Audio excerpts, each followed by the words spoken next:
24 ലക്ഷം രൂപ മുടക്കി കടലിലൂടെ നടത്തിയ സ്വപ്നയാത്ര. എന്നാൽ പാതി വഴിയിൽ ആ ആഡംബര കപ്പൽ മരണക്കെണിയായി മാറി. ഒരു വൈറസ് ആ കപ്പൽ യാത്രയെ ഭീതിയുടെ നിഴലിലാക്കി. കപ്പൽ കടലിന് നടുക്ക് ക്വാറന്റൈൻ ചെയ്യപ്പെട്ടു എന്ന് പറയാവുന്ന അവസ്ഥ.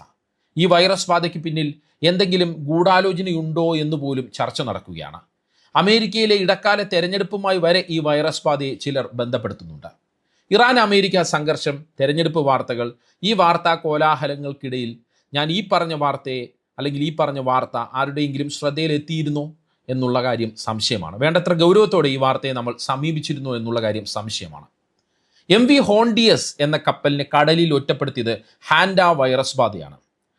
കോവിഡിന് സമാനമായൊരു വൈറസ് എന്ന് പറയാം. അതായത് വീണ്ടും ഒരു വൈറസ് ലോകത്തെ ഭയപ്പെടുത്തുകയാണ്.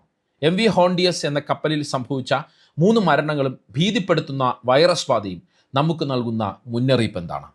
കപ്പൽ യാത്രക്കാർ സ്പെയിനിലെ ടെനറിഫ് തീരത്ത് ഇറങ്ങിയതോടെ ഭീതി അവസാനിച്ചു? അതോ ഇനിയും ലോകം പേടിക്കേണ്ടതുണ്ടോ? കപ്പലിലെ ഇന്ത്യക്കാരുടെ അവസ്ഥ എന്താണ്? പരക്കുന്ന ഗൂഢാലോചനാവാദങ്ങളുടെ സത്യം എന്താണ്? ഇങ്ങനെ ഒരുപാട് ചോദ്യങ്ങൾ ഉയരുന്നുണ്ട്. ഇക്കാര്യങ്ങൾ വളരെ വിശദമായി പരിശോധിക്കുകയാണ് ഈ വീഡിയോയിലൂടെ.